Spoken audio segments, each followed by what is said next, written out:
Shall we start? Okay, let's start then. Before. Okay, good evening, everybody. Individually, thank you and congratulations for being there. We've been assigned a very difficult, delicate task. This is to entertain you after 10 hours of conference. This is not the most delicate task. The delicate task, in fact, is to talk about Berlin process and Brexit and the prospect of European integration.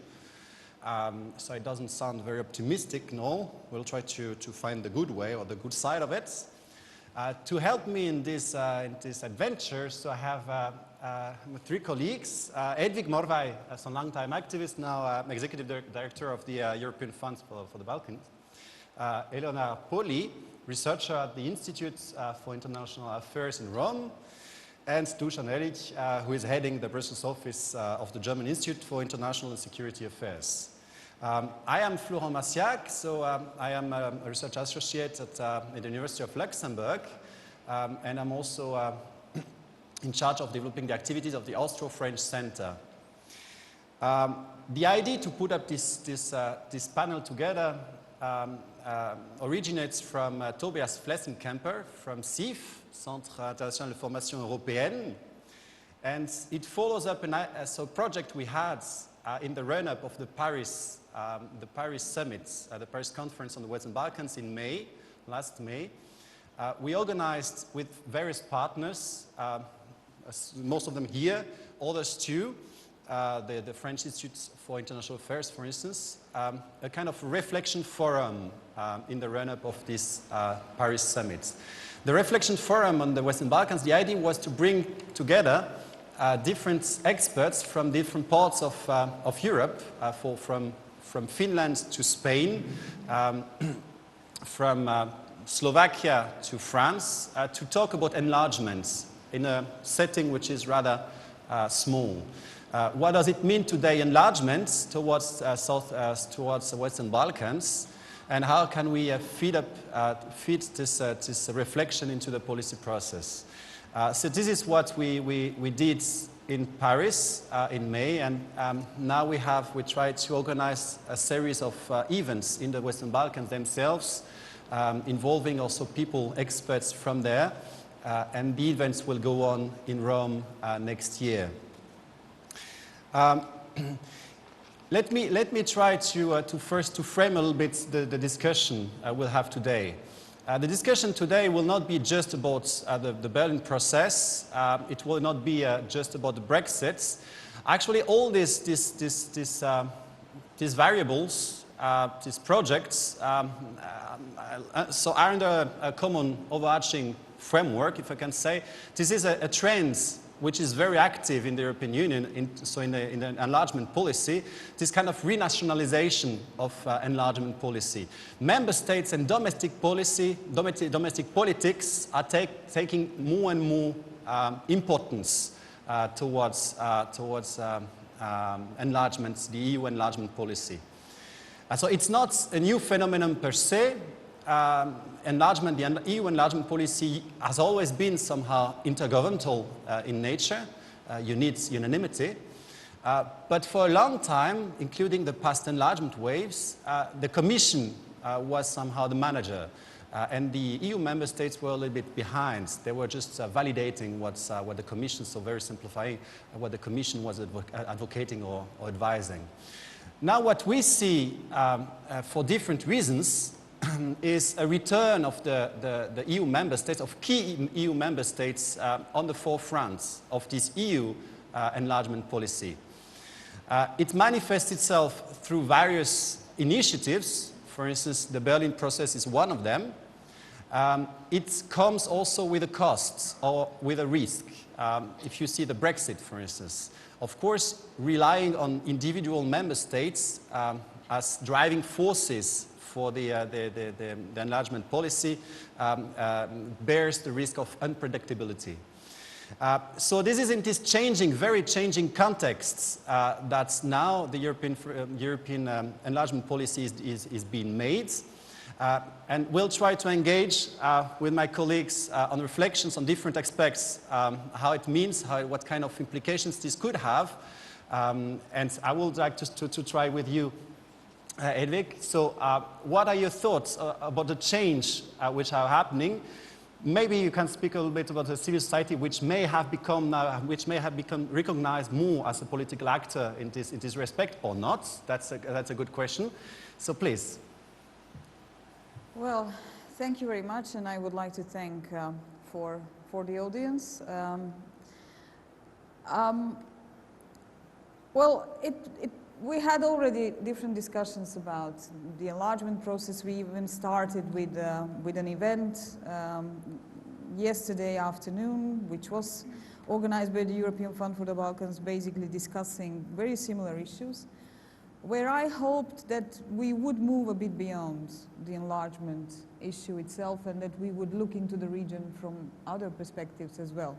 Now we should deal with enlargement, and especially with some of the challenges which are at the moment, with which the EU is challenged at the moment, and to see how does it reflect then the future, the European future of the region. The first thing I would like to say, and that relates to Brexit, is that even though it is understandable that the current focus on the fate of the United Kingdom is understandable, the EU still cannot afford to ignore the Western Balkans, because it might lose then not just another member, but it would then use an entire region. And we all know what the European perspective for the region means. It has been discussed a lot, even this morning with the two prime ministers. We had statements related to how important still the EU focus is for the democratization and for the development process of the region. And of course, we are listening to statements which are considering how it should be internally driven, because it is the instrument what is there to transform these countries, etc., etc. On the other hand, I think that this process is heavily challenged in many ways. One thing is definitely the crisis, as I already said. The series of crises and of different developments which are happening in the EU and with which the European Union is faced. Of course, it was started with the 2008 global economic crisis, then there was the Brexit vote, but there are other issues like the migration issue and some other very difficult topics and problems with which the EU has to deal. However, there is also a groundswell of support for xenophobic and anti-democratic parties and politicians all over Europe, what we can notice. So maybe we can even say that what we witness right now is a crisis of liberal democracy, and the challenges that threaten the key pillars of the European post-war order are very serious.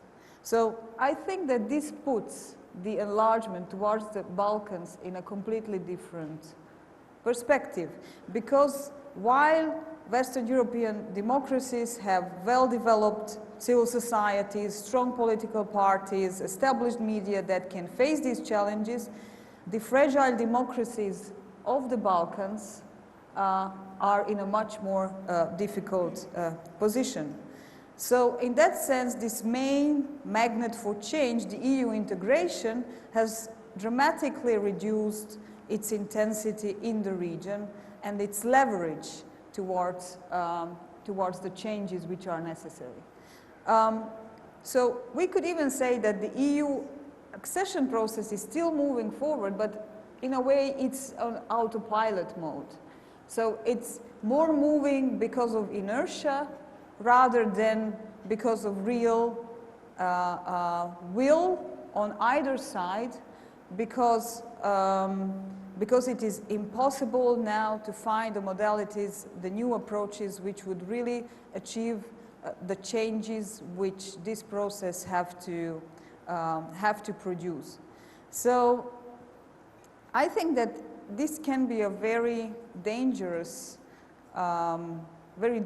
momentum, because what we can notice or what we know about the Balkans is that whenever the Balkans was left to hang out and dry with no external engagement, and this is more or less what we can witness nowadays, it becomes prone to make unpleasant surprises. So we discussed this morning even bilateral disputes and how they can really hinder the process and how they can re-evoke some very difficult problems between the countries of the region, and how they can postpone the developments and the establishment of productive relations between the countries. But of course there are even possibilities for renewed conflicts, which are very obvious if we listen to day-by-day political statements, or if we read the media in the region. So I would say even the crisis, the source, an engine for the crisis is not found in the Western Balkans.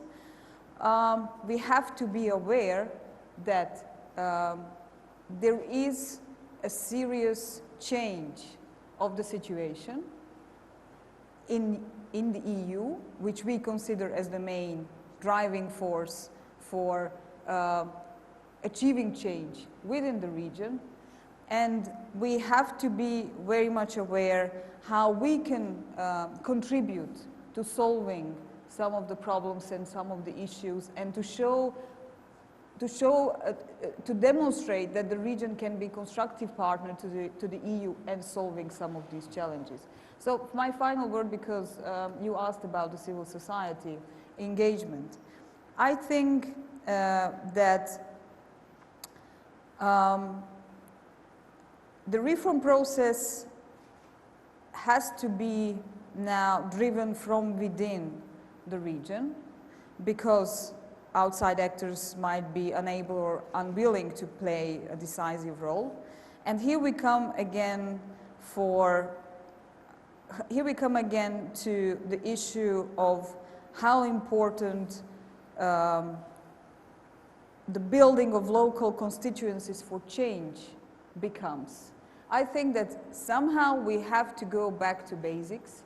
Somehow we have to again reach out to civil society as partner for transforming the societies and driving the reform processes of these countries. And I think that in that sense, the initiative which was launched next to the Berlin process, the civil society process, has now a special importance if it manages to become really the instrument and the recognized tool, and also the acknowledged source for the political leadership in order to address some of the main challenges of this region. Thank you, Edwig.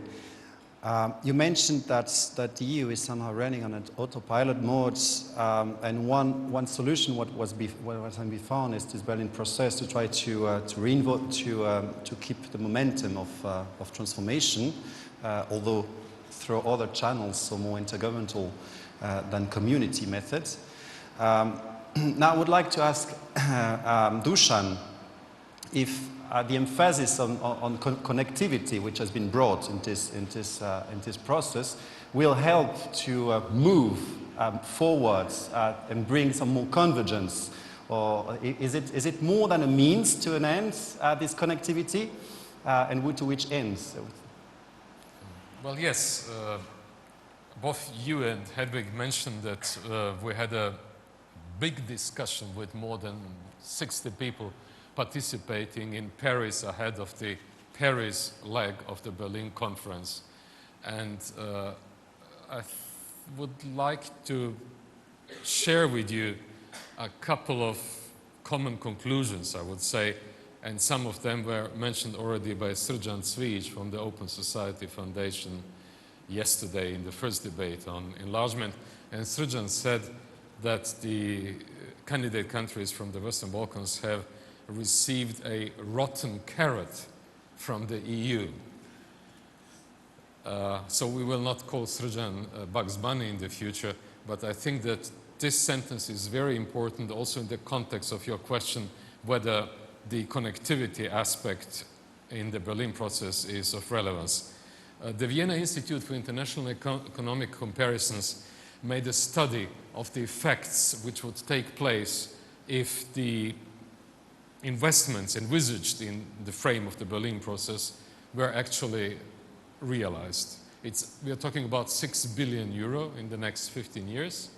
And if really all of those projects, connectivity, whatever, were to be implemented, the annual growth rate of the region would increase by 1%, and it would create 200,000 additional jobs. Every additional job is great. However, the region has lost far more than 200,000 jobs in the past, and if the state-run companies just in Serbia were to be closed, I think that about 50 to 60,000 people would immediately lose their jobs. So Srđan's dictum on the rotten carrot can be extended also on the Viennese process. As we are all a little bit tired, I will not take care about diplomatic language. I'll try to mess up a little bit.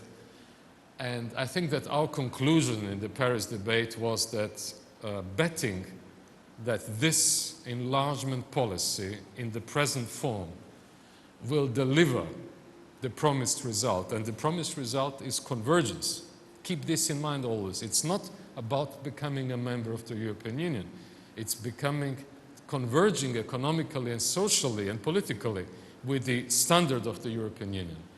So I think that our conclusion was that betting on this economic policy to deliver is like betting on a dead horse. The World Bank has analyzed the growth rates, and it said that if the average annual growth of the Western Balkans 6 countries, this minus Croatia, minus Slovenia, plus Albania, would be 6% annually until 2035.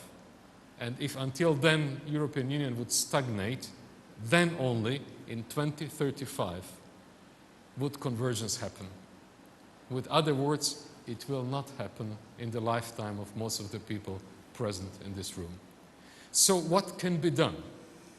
And I think that we had a kind of consensus about a couple of measures that could be immediately done and that would not bring this enlargement process back to life, but it would change the life of the people living in Southeast Europe and would make them more convinced about the necessity to cooperate in the European frame.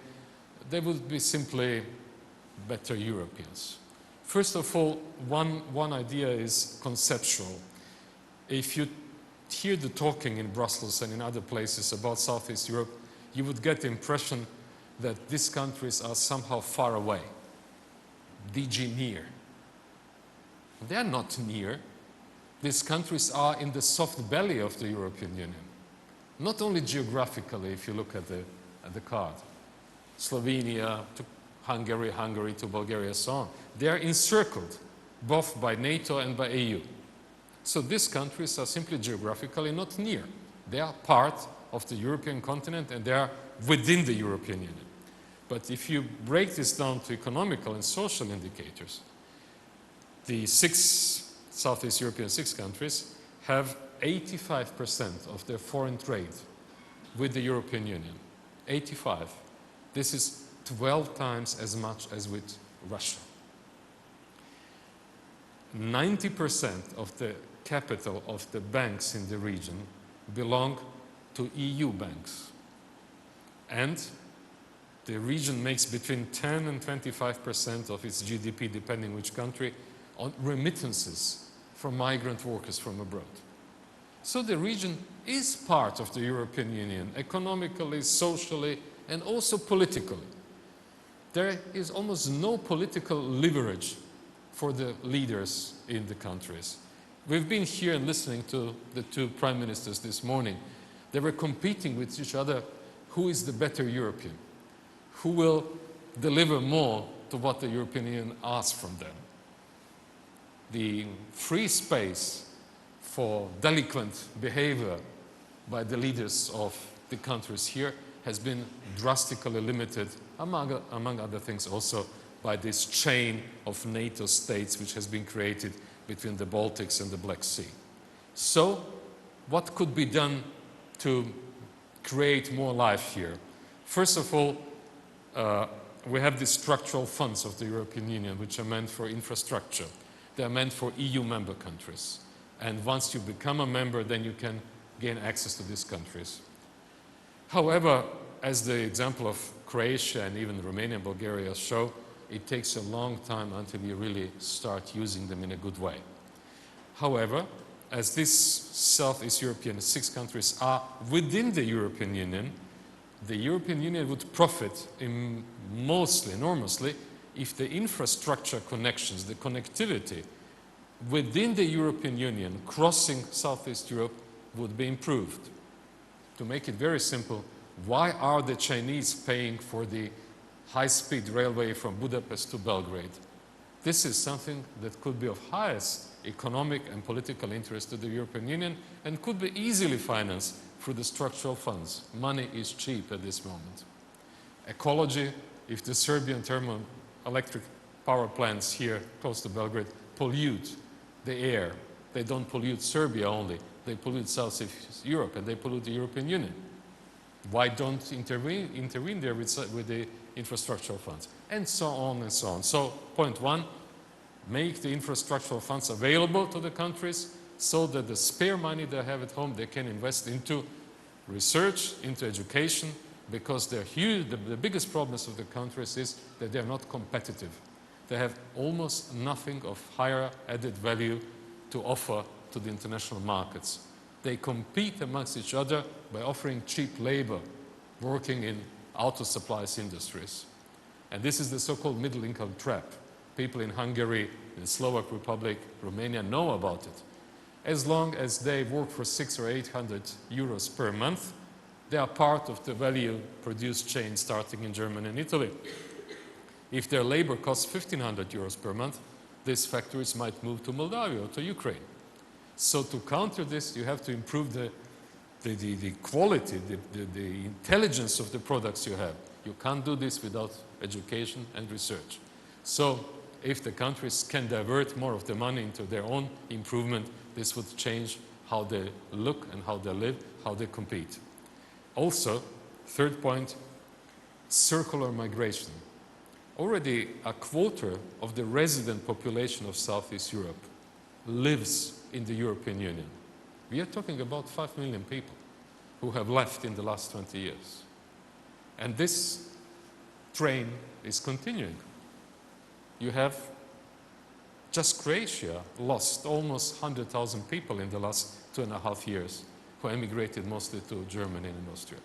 If you would permit circular migration, the entry to the labor markets of the EU for the candidate countries, these people would not have to leave for good. They could spend some time there, return, use the knowledge, use the investments.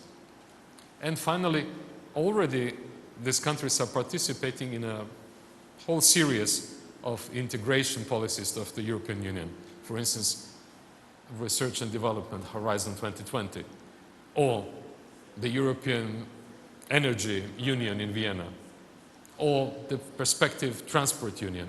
Why not open as many as possible of the integration instruments existing already in the EU to the countries here, like participation in Europol, Justice and Home Affairs, or even better, the financial stabilization mechanisms of the European Union. If 90% of the capital here in the banks is EU money, then it might be they should take care about their money. Otherwise, to end on a little bit pessimistic note, this departure of people will continue. If the EU doesn't come there, they will go to the EU. And also, the Greek scenario looms. The countries in the region have paid the openness of their small economies to the EU with a trade deficit of almost 94 billion euro in the last 10 years. It means that the poor countries in the region have given 94 billion of their GDP to Germany and Italy mostly. And they paid for it by taking foreign loans, which are now, including Slovenia and Croatia, at a level of more than 100 billion euro, which is only 1/3 of the Greek debt level. Thank you, Dusan. So I said it will be difficult to entertain you with optimistic views. The road seems very, very long if we listen to you, but sometimes it's needed to know how far we are from the goal somehow. To quote an Austro-Marxist, Bernstein, Bewegung ist alles, das Ziel nichts. The movement is important, not the goal. Yeah. Eleonores, I'd like to ask you something. So when the Berlin process was conceived, the idea was to have something limited and focused, and the Berlin agenda somehow reflected partly of that, although it remains quite vague. The Austrians started to add new elements in it, so neighborly relations, also the civil society dimension. The French, well, they did not add so much thing. They somehow validated with this RICO, so this youth initiative, some things which have been prepared by the Austrians. And now the question is, how much do we move? So as you say, Dusan, so in this framework, we can feel that much of the impetus of this momentum was brought by the German under the German patronage, very much supported by the Austrians. It somehow faded away with the French. What about the Italians who are supposed to take over next year? And what about the next ones, which used to be meant to be the Great Britain, which is quite unlikely now that it will take over in 2018, the Berlin process. The Berlin process is supposed to end in 2018. So what is the situation? What are the views of Italy on that? Thank you very much. Well, I have to say that the Italian vision of the enlargement is linked to the vision of European integration as a whole. Italy has always supported enlargement in the Balkans, and it has also a very strong idea on how the European integration process should develop. As we all know, the European Union is unfortunately facing not only a multiple crisis, but probably the worst crisis since its creation. We all know that we have to face the economic crisis, migration crisis, security threat, populism, nationalism, Brexit, and we will talk about Brexit later maybe if we have time, but also a lack of legitimacy of European actions. Lack of legitimacy that is not just among citizens of the European Union, but also among citizens of the Balkans. There is a number of citizens in the Balkans that do not think that European membership is the best option for their countries. So while speaking about enlargement from a perspective of European member country, we have to think about what people, not only in the European Union, but also in the Balkans, wish for that, for the future, for the country. President Mattarella has many times outlined that in order to build a stronger union, we cannot have a stronger union without enlargement. So enlargement is part of this rebuilding of the European Union. And to some extent, also Prime Minister Renzi has maintained that by saying that we need to restructure the European institutional architecture, we need to restructure the way we integrate among each other, and enlargement is part of this process. What Italy is envisioning for a better European governance or integration system is a system of concentric circles whereby we have a group of core countries that integrate more, and then the rest of the country, if they don't want to integrate more, they can still be part of the European Union and be a member of common market or areas where they wish for. The Balkans, according to the Italian vision, should be part of the core of such a system. Of course, this is not going to happen tomorrow. This is going to take a while. It's going to be a process. But Italy is committed to that.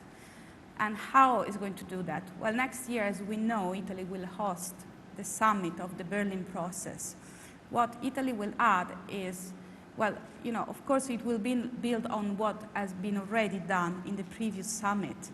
But probably what Italy wants to do is to look more to connectivity, but from human perspective. So economic connectivity that can actually help people, and social connectivity. That's why Italy is supporting initiative for small medium enterprises, because it is our belief that by supporting small medium enterprises, you can actually foster sustainable economic growth that can actually help people. And by doing that, basically, you create a sort of also legitimacy to the enlargement process, legitimacy that can be shared both at European Union level and also at the Balkan level. The initiatives will probably involve also regions that are already well connected and organizations that have already promoted connectivity at all levels among European Union and the Balkans. Moreover, we will have, of course, a civil society forum, because it is the Italian belief is that we need to involve civil society in order to make civil society accountable for the enlargement process and to push them to participate even more to such a debate. In the end, what is the vision of Italy is that the European Union needs to revitalize its founding principle in order to rebuild its legitimacy both internally and externally. How can we revitalize the founding principle?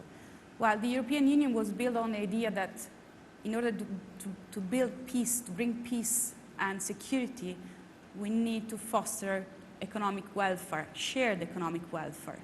That's why, you know, this is the vision Italy wants to put and relaunch in the next summit.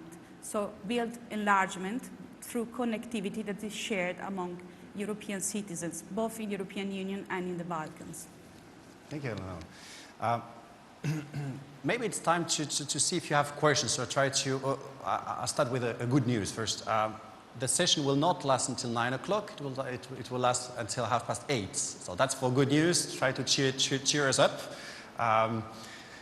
So the second one would be if you have questions, second question. So you can have a very pessimistic question about Brexit, or it's open. Feel free to ask something. Then I'll just ask. I would have a question for you. You mentioned that it's time to go back to basics for civil society, to recognize the involvement and the necessity to have civil society involvement in this European integration process. I would have two questions, actually, which are very much linked. One is the perception from the outside.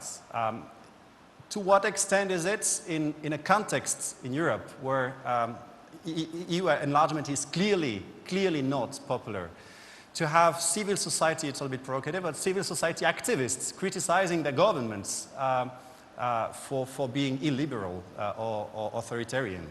How much does it help to support the EU enlargement agenda in the European Union? That would be the first question.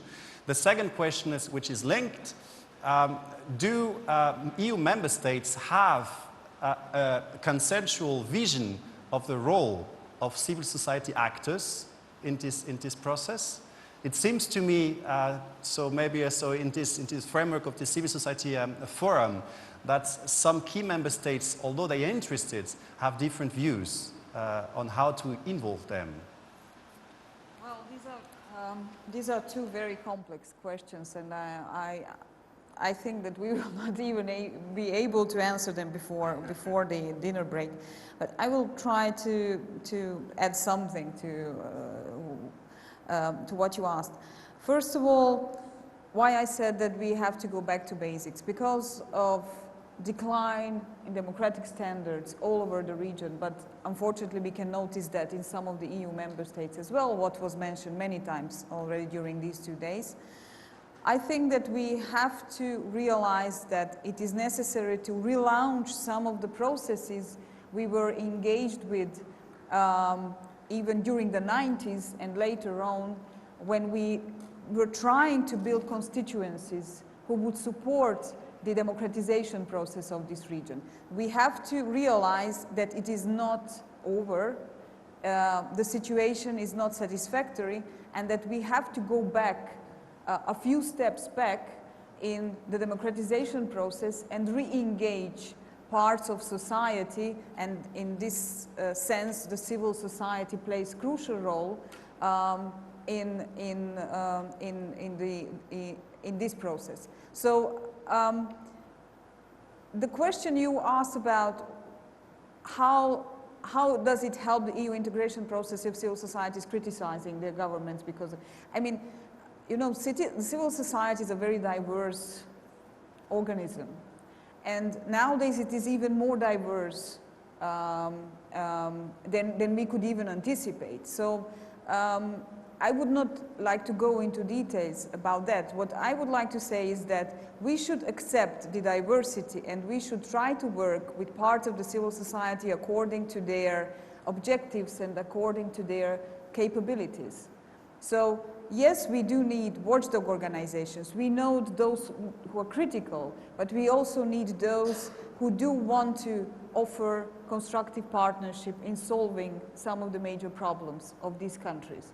So I think that this is the only way how maybe a new engagement of civil society could be started, and this civil society process, what we are trying to build now, which is not only a Balkan civil society process, in Paris it became a pan-European civil society process, because as I say, the challenges which we share now when it comes to decline of democratic standards, the xenophobia and nationalism, what we can face all over Europe, are shared challenges. So in that sense, the European and the Balkan civil society has to work together in order, and maybe this could be an example of how the Balkans could become partners in solving some of the other issues of the EU. And first of all, of course, the refugee crisis, where already the Balkans was considered as partner. So it's a very complex issue, what you posed, but I think that basically my message to this panel was, if we consider the prospects for the Balkans, we need to think about new strategies. Business as usual does not work. And this same goes, in my sense, for how civil society can be engaged in the enlargement process as well. Yes, Brussels recognizes the role of civil society. There are different instruments with which civil society is engaged. However, some of these instruments does not really deliver anything. Some other instruments are involving a very limited number of organizations with very specific capacities, etc. Again, a new approach should be now developed in order to mobilize those constituencies in these societies which can help the democratization process and the EU integration process in another way. I do not have the answer now how, but I think that the process of strategic thinking about these methodologies has to be launched. Thank you. Do you have a question? Come back to you. Yes, please. Maybe a microphone would be great. Dragan Blagovic from Serbian Beta News Agency. My question is for Mrs. Hedvig Morvai. You are executive director of one important fund for the Western Balkans. Can you assess, please, why there is obviously lack of foreign investment years and years now in Western Balkans, and on the other side there are Chinese, Russians, Arab countries, even India investing in Western Balkans. How do you explain and assess that? Yeah, okay, thank you very much. Thank you for the question. Even though I represent the fund, I'm not really dealing with investment, so if you agree, I would pass this question to Dusan Reljic. I suppose he has a better answer. I don't know whether I have a better answer, but I have an answer. First of all, in a way, you deal with investments, because the European Fund for the Balkans is there to increase the human capital in the region. And it's actually the human capital which is the most problematic story. on two levels. One is the demographic gap that has been open in the whole region. Serbia alone loses every year between 30 and 40,000 people due to the difference between less people being born than dying. So it's a city of 40,000 people disappearing every year. If you have an aging society, an old society, the skills of these societies, the ability to move, the mobility of the society is diminishing. And it has political implications as well. Elderly people tend to vote for traditional patterns. They are not open to changes. So in a way, without improving the human capacities of the remaining young people in the region, you will not be able to take part in the national division of labor in the competition. The region qualifies through manual labor to be at the end of a value-producing chain starting in Germany or in Italy, producing textile industries for Benetton or producing car parts. This is really not providing growth, both in the sense of human capital growth and in the sense of pure economic growth. So, education and a state policy to create new industries so that the region becomes attractive, and it has to be, now I'm talking, it could sound to you a little bit like a science fiction. It has to be attractive for people to migrate into the region. Otherwise, there will be not enough knowledge, not enough labor. And these are all things beyond the scope of governments who fight to be re-elected, and then they, of course, if they know how much money they have in the budget, and if they are constantly under the pressure from the IMF and the others to save in order to have clean state balances, it means that less and less money can be redistributed to society. At the end of the day, the transition model, the model in which, the economic model which has been established between the centers of the EU and the candidate countries, is reproducing the stagnation in the region. And it can be changed only through huge interventions. First of all, investments that will relaunch genuine growth, qualitative growth in the region. And this is something that really goes beyond the horizon of both the people in the Commission and of the local politicians, because it means a rather radical break with the rhetorics and the approach that has been up to now. It means to admit that the model has not delivered and that it will not deliver. I know that this sounds rather bad and catastrophic and alarmistic, but every crisis is also a chance. And let's hope that people who are making decisions will understand that in this crisis they have to take radical decisions. Thank you. We would have time for another question. Yes, please.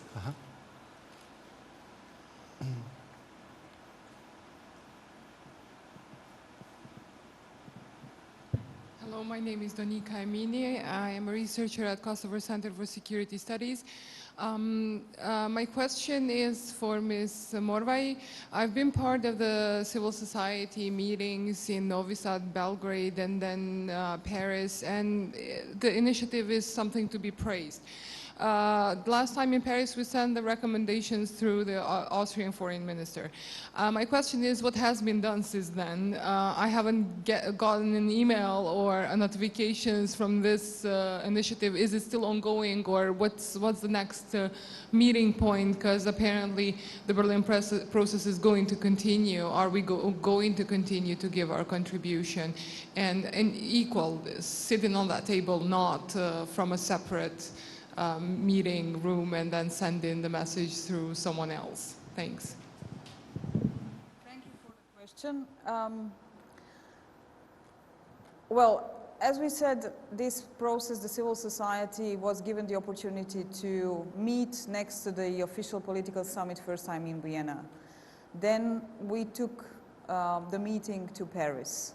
As you said, these two meetings were already very different, and also Dusan reflected on that. because even though we somehow occupy the space, it is very difficult to establish the dialogue. In Austria, we had the support of the Ministry of Foreign Affairs. In Paris, we almost had no support. What we learned from these two meetings and exercises is that this process can survive only if it really becomes a process, because so far it was not a process. These were two meetings basically linked to the summits and some preparational meetings, as you said, you participated in Novi Sad and Belgrade. So this process cannot become a process if there are no people who are trying to push for it and who are trying to coordinate it and to steer it into the right direction.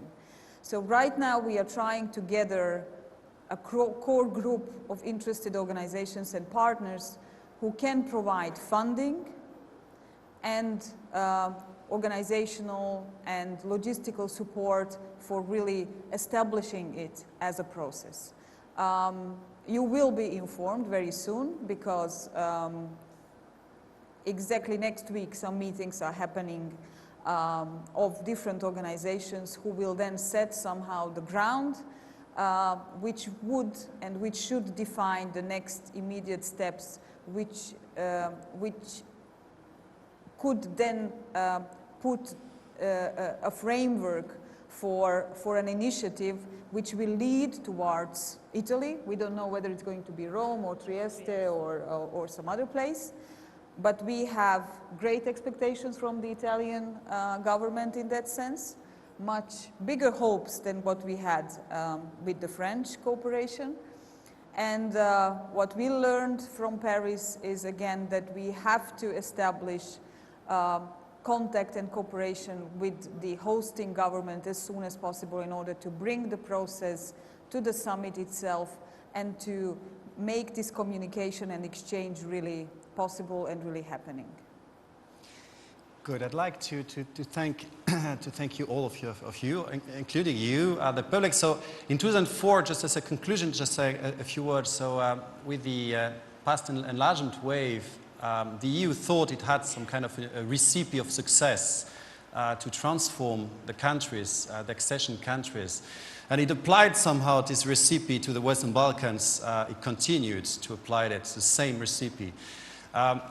In troubled times now, we see that it's not working well. There is democratic backsliding here. There is, among the EU member states, different trends. Euroscepticism is one of them. There is a lack of economic convergence too. What we can see now is a need for a new recipe for enlargement. It takes time and it's not so easy. That's why there's this tendency to stay on this autopilot modus. But we see different initiatives coming from different actors trying to change it a little bit, to involve new actors. But it will require a lot of creativity. So this will be probably a challenge for the years to come. Thank you very much. Thank you.